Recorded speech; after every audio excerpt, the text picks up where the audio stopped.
no yung sa ay kit kasi si tara alam ni ay la kit ni oh sih yang ano da kang da nitum jala kan ay na da Ito mah.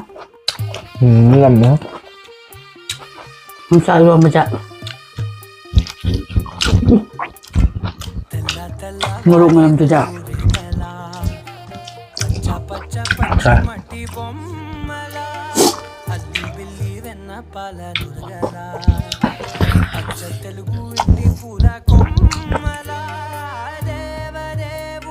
ana ba ko na kay mathel mo hang mo iron ba hay mo na iron mo sa ay